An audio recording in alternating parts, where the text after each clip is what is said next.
नमस्कार सर. नमस्कार. आपलं स्वागत आहे आयकॉन स्टील प्रस्तुत बिल्ड आयकॉन या उपक्रमामध्ये. आज आम्ही आलो धाराशिवमध्ये आणि माझ्यासोबत आहेत इंजिनियर दिलीप साळुंके सर. नमस्कार. खरं तर त्यांच्याबद्दल सांगायचं म्हणजे त्यांच्या अनुभवाची रौप्य महोत्सव त्यांनी साजरा केलाय. म्हणजे 25 वर्ष खरं तर ते या फील्डमध्ये अतिशय अविरतपणे अखंडपणे काम करतात आणि त्यांची मास्टरी म्हणायला हरकत नाही. इतकं काम त्यांनी एका फील्डमध्ये केलंय ते म्हणजे गव्हर्नमेंट कॉन्ट्रॅक्टिंगमध्ये. आपण ज्याला शासकीय संस्थांची असेल किंवा स्थानिक स्वराज्य संस्थांसाठी असेल, अशा अनेक प्रकारची त्यांची कामं आहेत आणि वेगवेगळ्या तशा कार्यक्रमांमध्ये उपक्रमांमध्ये त्यांनी सहभाग घेतलेला आहे. या सगळ्याबद्दल त्यांच्या अनुभवांबद्दल वेगवेगळ्या गावात म्हणजे सांगायला अतिशय आनंद वाटतो की महाराष्ट्राच्या कानाकोपऱ्यात जाऊन त्यांनी कामं केलेली आहेत. म्हणजे जरी आता धाराशिवमध्ये असेल तरी अगदी कोकणापर्यंत त्यांची इकडे कामं आहेत. कोल्हापूर, सोलापूर अशा वेगवेगळ्या ठिकाणी जाऊन त्यांनी कामं केलेली आहेत. या सगळ्याबद्दल त्यांच्या अनुभवांबद्दल आज आपण त्यांच्याशी गप्पा मारणार आहोत. सगळ्यात आधी मला विचारायला आवडेल ते म्हणजे तुमच्या शैक्षणिक पार्श्वभूमीबद्दल. ते म्हणजे तुमची शाळा कुठली होती, तुमचं कॉलेज कुठलं होतं आणि सगळ्यात महत्वाचं सिव्हिल इंजिनिअरिंग या फील्ड मध्ये येण्याची प्रेरणा कोणाची होती? प्रेरणास्थान कोण होतं ज्यांच्यामुळे तुम्ही या फील्डमध्ये आलात? काय सांगाल? तर मी सांगली जिल्ह्यात माझं मूळ गाव आहे. कडेगाव तालुका येतो आणि कान्नवाडी म्हणून छोटं खेडेगाव आहे. तर तिथं मी माझं 1ली ते 4थी शिक्षण झालं. बरोबर. नंतर शेजारच्याच गावामध्ये येतगाव म्हणून आहे, तिथं रयत शिक्षण संस्थेमध्ये 10वी पर्यंत शिक्षण माझं पूर्ण केलं. अच्छा. तिथून नंतर मला 10वी झाल्यानंतर माझे चुलते ITI ला हे होते, तुमचे प्रिन्सिपाल होते डीएड कॉलेजला. त्यांची इच्छा होती की ह्यांनी डीएड करावं. त्यावेळी लगेच डीएड ला ऍडमिशन मिळत होतं आणि डीएड झालं की लगेच शिक्षक म्हणून नोकरी मिळत होती. आई वडिलांची खूप इच्छा होती, बाबा चुलते म्हणते त्याप्रमाणे कर. पण माझी म्हणजे शिक्षक म्हणून करावं अशी माझी इच्छा नव्हती. बरोबर. त्यांना म्हटलं मी सायन्स करतो आणि पुढे काय मला करता येतं तर माझं मी करतो ते करिअर. बरोबर. मग ते 11वी 12वीला मला इंजिनियर व्हायचं आहे आणि मला 11वी 12वी सायन्स मध्ये करायचे. बरोबर. मग मी 11वी 12वीला पलूसला लक्ष्मणराव किर्लोस्कर कॉलेज आहे. बरोबर. किर्लोस्करवाडीला माझे मामा राहतात तिथं. किर्लोस्करवाडीला तिथं मामाकडं मी 11वी 12वीला थांबून 11वी 12वी केलं लक्ष्मणराव किर्लोस्कर कॉलेजला. आणि 12वी झाल्यानंतर मी इंजिनिअरिंगला ऍडमिशन बुधगाव वगैरे बऱ्याच ठिकाणी फॉर्म भरले. बरोबर. मग ते मला बुधगावला नंबर लागला. पण त्यावेळी मला माहित नव्हतं की बाबा, त्यांनी सांगितलं की बाबा मला आजच्या आज तुम्ही जर फीस भरली तर तुमचं ऍडमिशन फायनल, नाही तर तुम्हाला तुमचं ऍडमिशन गेलं. त्यावेळी इंजिनिअरिंगला खूप रश होती. बरोबर. आणि ऍडमिशन मिळत नव्हते. बरोबर. मी एका दिवसात काही ते 10,000 रुपये भरू शकले नाही आम्ही. बरोबर.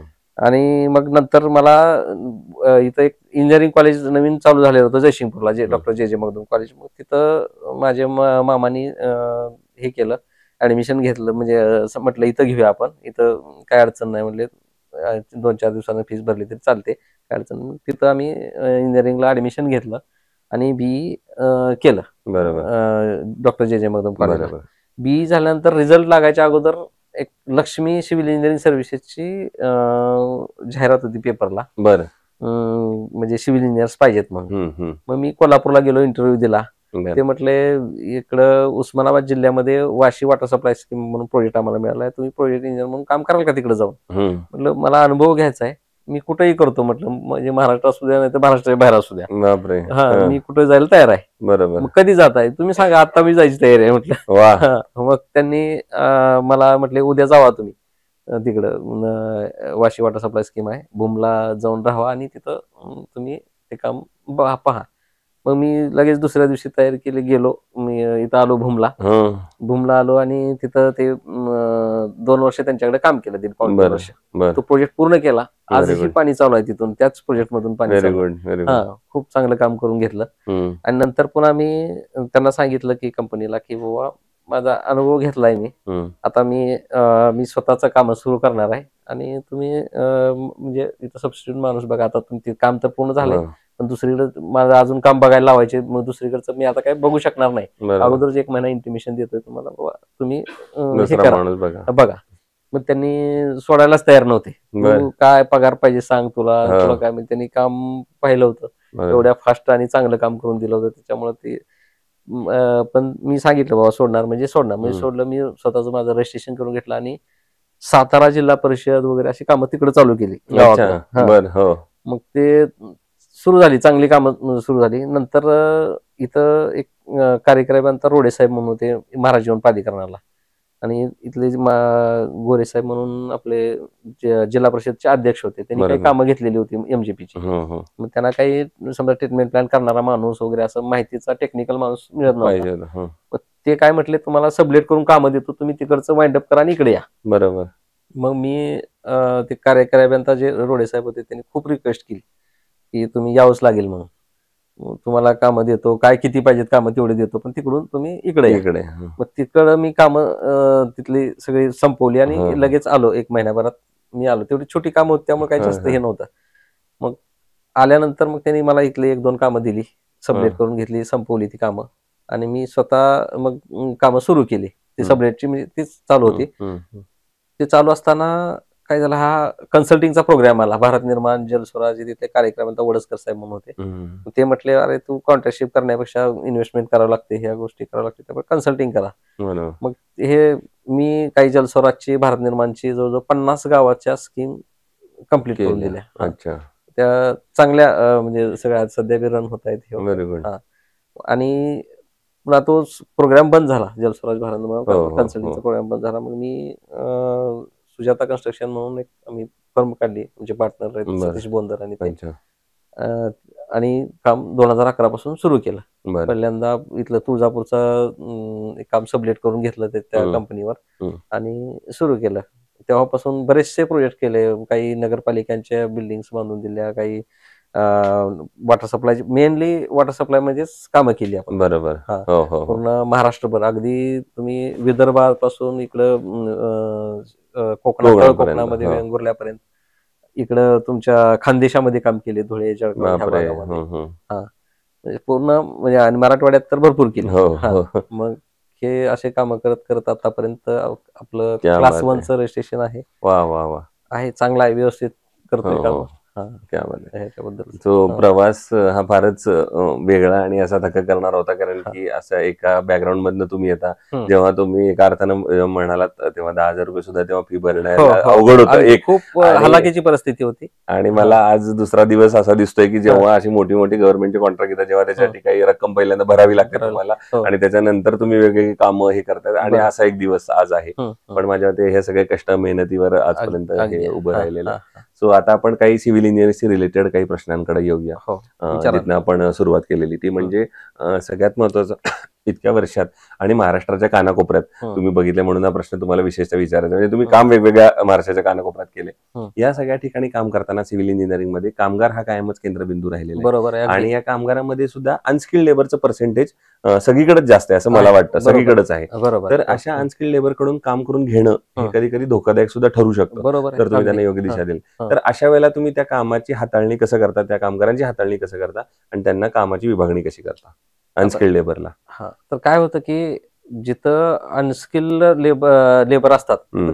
दररोज ध्यान द्यावं लागतं. हो.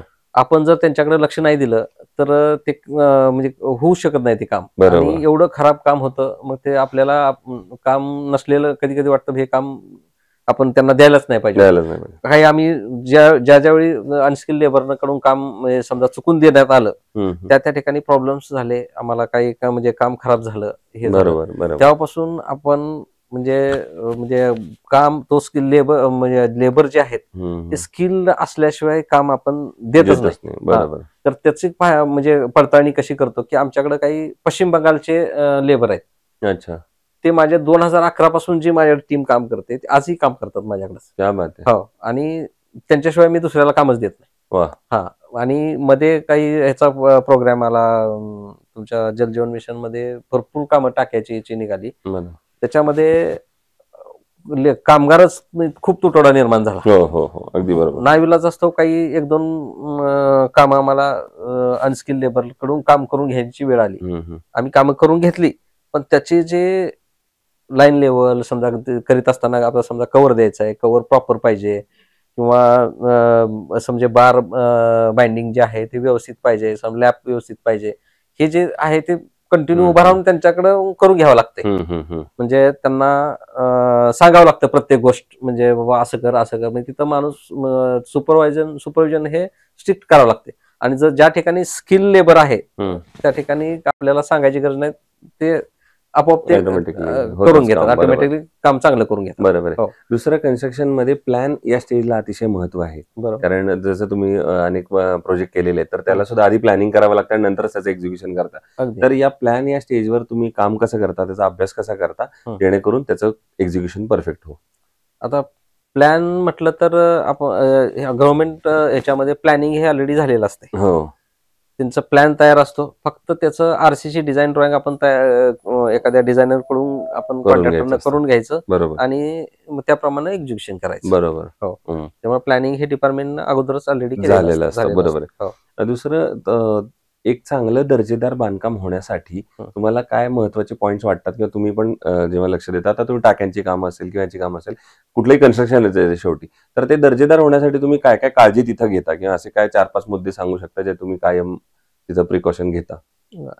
तर प्रिकॉशन म्हणजे की समजा कॉन्क्रीट करत असताना प्रॉपर मिक्सिंग होते का नाही हे बघावं लागतं. नंतर समजा सेंटरिंगचं जे आहे फॉर्मवर्क जे लावलेलं आहे ते त्याचा प्लम चेक करणं, बरोबर, किंवा त्याचं कव्हर प्रॉपर दिलंय का नाही ते बघणं. ह्या गोष्टी बारीक बारीक गोष्टी असतात, त्याच्यावर जर लक्ष दिलं तर काही हे येत नाही. आणि स्किल जर लेबर असतील तर याच्याकडे बी लक्ष द्यायची गरज नाही, ते मनानच करतात. बरोबर, व्यवस्थित काम करतात. त्याच्यामुळं जर समजा असं कुठं काही साईटवर गेल्यानंतर भरायच्या अगोदर एकदा चेक करावं लागतं. प्लम चेक करायचा आणि कव्हर आणि स्टील बरोबर ऍज पर ड्रॉइंग डिझाईन बांधलंय का नाही बघायचं आणि त्याप्रमाणे परमिशन द्यायची. बरोबर. आता मागच्या 25 वर्षापासून तुम्ही या क्षेत्रात काम करता, तुम्ही एक क्षेत्र बदलताना पण बघितलेलं आहे, त्याचं तंत्रज्ञान पण बदलताना बघितलंय. तर आता तंत्रज्ञानाचा किती फायदा या क्षेत्रामध्ये तुम्हाला होतो आणि तुम्ही त्याचा कसा वापर करून घेता? तंत्रज्ञान म्हणजे दोन्ही अँगलचं आहे. एक आहे तंत्रज्ञान जे आपण कॉम्प्युटरचा वापर करून केलं जातं. बऱ्याचदा प्लॅन जसं तुम्ही पूर्वी म्हणले कागद आणि पेन्सिल व्हायचे, ते एक तंत्रज्ञान. आणि दुसरं तंत्रज्ञान म्हणजे जेव्हा साईटवर तुम्ही वेगवेगळ्या इन्स्ट्रुमेंट्स वापरता, जी पूर्वी वापरत नव्हता आणि आता ती आली, त्याच्यामुळे कसं हे काम सोपं झालंय, त्याचे काही उदाहरणं सांगता येईल? पूर्वी आम्ही काम करायचो तर समजा जे काही कॉन्क्रीट वर्क करायचं ते हँड मिक्सिंग न करायचं. आज समजा बऱ्याच मिक्सर मध्ये व्हरायटी आलेत, काही आरएमसी आली आहे. समजा फक्त प्रॉपर सेंटरिंग करायचं, आरएमसी आणून प्रॉपर ग्रेडिंग ग्रेडचं कॉन्क्रीट मागवलं भरलं, फास्ट होते काम. बरोबर. आणि समजा खोदकाम पाईपलाईनचं खोदकाम करायचं आहे, पूर्वी मॅन्युअली करावं लागायचं. आज खूप तंत्रज्ञान आलंय, समजा जेसीबी आहे, त्याला ब्रेकर आहेत, त्याच्यामुळं वेळेत होतंय आणि पाहिजे असं होतंय. बरोबर. दुसरं, तुम्ही शासकीय संस्थांची कामं करण्यामध्ये तुमची एक्सपर्टी मास्टरी आहे, त्यातले काही मोजके प्रकल्पांची नावं सांगता येईल का ज्या प्रकल्पांवर जास्त करून तुम्ही काम केलंय? प्रकल्पाची मग आता मी महाराज जीवन प्राधिकरणामध्ये बऱ्यापैकी काम केलेलं आहे. त्याच्यामध्ये अमरावतीमध्ये काही प्रोजेक्ट्स केले, जुना धामणगाव पाणी पुरवठा योजना, इथं मुरुड वाटर पाणी पुरवठा योजना. बरोबर. नंतर कोकणामध्ये आम्ही निशान जे धरण आहे वेंगुर्ल्याचं, त्याची उंची वाढवायचं काम केलंय. बरोबर. काही एमआयडीसीला काही कामं केलीत आम्ही. बरोबर. काही पेंटिंग वर्क केलेत.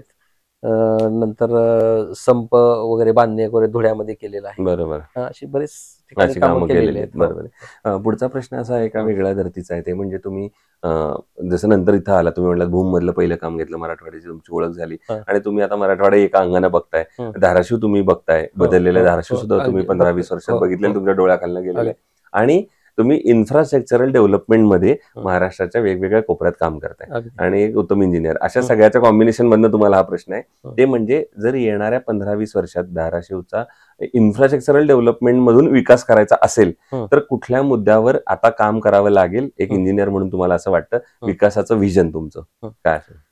तर धाराशिव कसा आहे, दुष्काळी भाग आहे.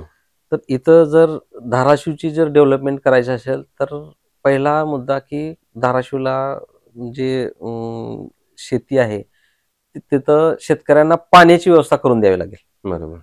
पाणी आलं, शेतीला पाणी आलं की आपोआपच डेव्हलपमेंट होते. बाकी म्हणजे काही करायची गरज नाही. समजा इंडस्ट्री वाढते, सगळंच वाढतं, महत्वाचं आहे की ते त्यासाठी पाणी ह्या शेतीला लागलं पाहिजे. देणं गरजेचं आहे. बरोबर. ते समजा उजनीचं पाणी अन्न आणायचं, असेल. अन्न असेल किंवा आहे प्रकल्पाची उंची वाढवून किंवा त्याची कपॅसिटी वाढवून म्हणजे इरिगेशन जर केलं तर इन्फ्रास्ट्रक्चर डेव्हलप होतं. आणि दुष्काळी असल्यामुळे इथं सोलरमध्ये एनर्जीसाठी सोलर किंवा विंडमिल्स ह्या जास्तीत जास्त जर उभा केल्या तर त्याच्यातून पण आपलं वीज निर्मिती होईल. असे काही प्रोजेक्ट्स करावे लागतील. किंवा ज्याला पाणी कमी लागतंय अशा काही इंडस्ट्री जर आणल्या इथं म्हणजे उद्योग आणले तर रोजगार पण मिळेल लोकांना आणि हे होईल, इंडस्ट्री पण डेव्हलप होईल. बरोबर आहे. त्या गोष्टी कराव्या लागतील म्हणजे कमी पाण्यात होतील अशा. बरोबर. पण अशा वेळेला मग सरकारकडनं काय अपेक्षा, म्हणजे सरकार याच्यासाठी काय करू शकतं मदत? जे आता प्रकल्प तुम्ही 2-3 सांगितलेत, एक तो पाण्याचा पहिला प्रकल्प सांगितला, सोलर आणि याचा प्रकल्प सांगितला पवनचक्कीचा आणि विंड पॉवरचा, आणि तिसरा हा प्रोजेक्ट सांगितला इंडस्ट्रीचा. तर त्याच्यात सरकारनं काय पावलं उचलली पाहिजेत असं तुम्हाला वाटतं? सरकारनं इथं म्हणजे प्रोत्साहन द्यायला पाहिजे. नवीन जे काही समजा काही शेतीचे काही फूड प्रॉडक्ट्स आहेत ते समजा फूड प्रोसेसिंग युनिट्स काही आणावेत. बरोबर. किंवा आता हे रेल्वे सगळीकडे रस्त्याचं जाळं तर झालेलं आहे, त्याच्यामुळं सगळं जवळ झालेलं आहे. असे काही समजा प्रोसेसिंग युनिट्स, बाबा त्याला पाणी कमी लागते किंवा काय, आणि इथं उद्योग जास्तीत जास्त उद्योग आणावेत. बरोबर. आणि त्यांना प्रोत्साहित करावं, त्यांना उद्योगाला जागा द्यावी किंवा त्यांना काय अजून काय प्रोत्साहनपर भांडवल किंवा काय त्या उद्योगांना दिलं. बरोबर. ते जे काय आपला मागास जो जिल्हा म्हणला त्याच्यातून तो बाहेर येईल आणि प्रगत होईल. बरोबर. महत्वाचं, सगळ्यात महत्वाचं, शासनानं पाण्यासाठी काम करावं. 5 वर्ष एक सगळीकडे पाणी आणून दिलं ना, बाकी काहीच करायची गरज नाही. हे सबसिडी वगैरे काही द्यायचं नाही, फक्त पाण्यावर काम करायचं. जेवढं काही खर्च येईल पाण्यावर करायचा. पाणी जे एकदा शेतीला दिलं की डेव्हलपमेंट आपोआपच होते. बरोबर. दुसरं, तुम्ही आता इतके प्रकल्प केल्यानंतर एक अवघड प्रश्न असा आहे की एखादा एकच प्रोजेक्ट सांगायचा झाला की जो प्रोजेक्ट करताना एक वेगळा आनंद मिळाला, तुम्हाला समाधान वाटलं किंवा स्वतःचा अभिमान वाटला की अरे बरं झालं, काम माझ्या हातून झालं, काहीतरी वेगळेपणा या प्रोजेक्ट मध्ये झाला, तर असा एखाद्या प्रोजेक्टची आठवण सांगता येईल का? आठवण सांगता येईल ना. मी ज्यावेळी पहिलं काम इथं तुळजापूरला जलशुद्धीकरण सबलेट करून घेतलं होतं, लक्ष्मी कोल्हापूरच्या त्या कंपनीकडून सबलेट करून घेतलं होतं. जलशुद्धीकरण केंद्र बांधलं मी पहिल्यांदा.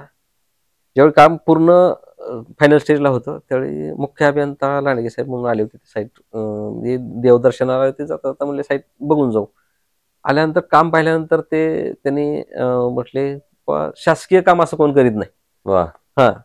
म्हणजे पूर्वी कसं असायचं की त्या समजा टाईल्स सगळ्या साध्या टाईल्स असायच्या ट्रीटमेंट प्लांट मध्ये, रेलिंग वगैरे ते जीआयचं रेलिंग असायचं, खिडक्या त्या विंडोज अल्युमिनियम नव्हत्या, ते साध्या विंडो असायच्या. तर ते मी सगळं ते अल्युमिनियम विंडो केल्या होत्या, खाली पेट्रीफाईड टाईल्स केले होते, रेलिंग सगळं SS मध्ये केलं होतं. आणि म्हटले खूप चांगलं केलंस, ह्याच्यात मध्ये ही काय तुझा एक्स्ट्राचा जे खर्च झाला इथून पुढे सगळ्या प्लॅन्टला आपण असंच करू. आणि ह्याचं जे आहे ते सगळ्या अधिकाऱ्यांना सांगितलं, ह्याचं एक्स्ट्रा आयटम करा आणि ह्याला पेमेंट देऊन टाकायचं. म्हणजे हा एक वेगळा अनुभव होता. आणि ते काम झाल्यानंतर पाणी ज्यावेळी फिल्टर होऊन गाव पाणी पितंय किंवा तिथे येणारे सगळी समजा भाविक तुळजापूरला येतो, ती पाणी पितात, आपल्याला बरं वाटतंय बाबा की लोक पाणी प्यायलेत, तोच आशीर्वाद आहे आपल्याला. खरंय, अगदी बरोबर.